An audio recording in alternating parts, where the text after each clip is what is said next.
Salam semua pendengar, kita berjumpa lagi ya. Baik, pada posting saya kali ini ya, izinkan saya lari dari topik sikit ya, dari kebiasaan. Tapi jangan risau ya tuan-tuan dan puan-puan. Posting saya ini masih tetap berkaitan dengan bab pengurusan keuangan.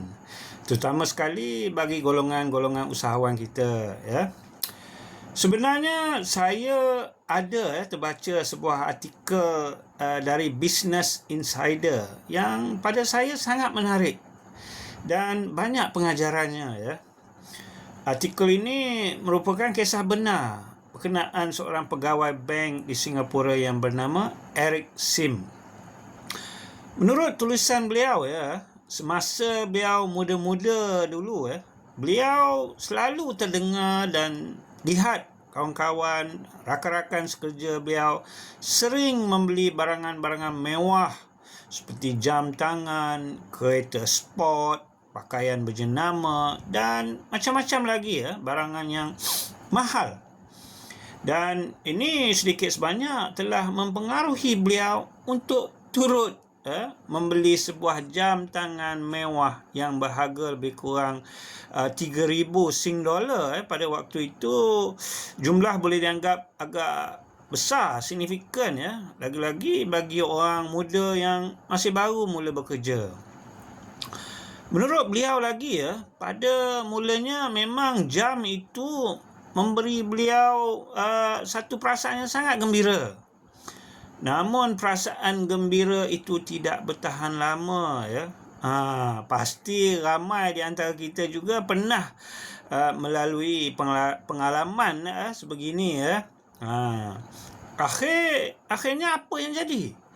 Beliau pun menjadi bosan dengan jam mewah tersebut dan kembali mengguna jam tangan Timex beliau yang lama. Dan sampai sekarang ya masih memakai jam tangan tersebut. Menurut beliau, dia mula sedar bahawa daripada membazir duit semata-mata nak dapatkan perhatian orang lain, samalah macam setengah golongan orang muda zaman sekarang ni ya, beli barang nak menunjuk-nunjuk ya kan ya. Bak kata orang biar papai asal gaya. Tapi sebaliknya bagi beliau lebih baik dia gunakan duit dia untuk beli apa ya tuan-tuan dan puan-puan? Ya, untuk membeli kebebasan beliau. Menurut beliau lagi, bila kita ni bekerja ataupun berniaga ya, kadang-kala kita ni terpaksa berurusan dengan orang yang kita tak berapa gemar atau kurang suka ya. Betul tak? Namun kita tetap terpaksa berurusan dengan orang macam ni. Kita tiada pilihan. Sebab apa? Sebab nak cari makan, nak berniaga, nak bekerja, dah terpaksa. Betul tak? Tapi menurut beliau, apabila kita mempunyai kebebasan yang dia maksudkan ni, kita bebas. Bebas memilih nak bekerja atau nak berniaga, apa saja yang kita inginkan. Dan kita juga mampu memilih dengan siapa kita mahu berurusan. Kita ada pilihan tersebut.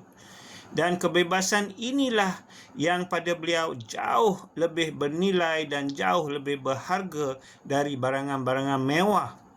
Ya, seperti jam tangan, kereta sport dan sebagainya lah. Dengan pemikiran beginilah yang membolehkan beliau bersara awal dalam usia yang boleh kata masih muda, di mana beliau pada waktu itu masih berumur lingkungan 40-an sahaja, dah bersara, dah cukup ada financial freedom. Jadi renung-renungkanlah sikit ya.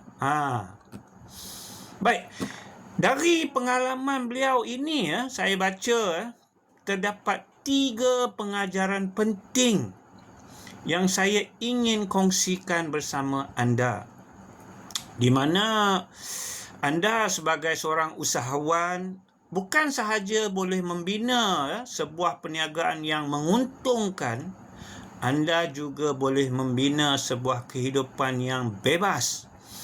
Bebas untuk memilih bagaimana anda mahu menggunakan masa anda. bebas dengan siapa anda mahu berurusan dan siapa anda tidak mahu berurusan, dan bebas di mana anda boleh memilih kehidupan seperti apa yang anda mahu nikmati. Baik, sekiranya anda ingin ketahui apakah 3 pengajaran penting yang saya maksudkan ini, anda terpaksa nantikan posting saya seterusnya ya.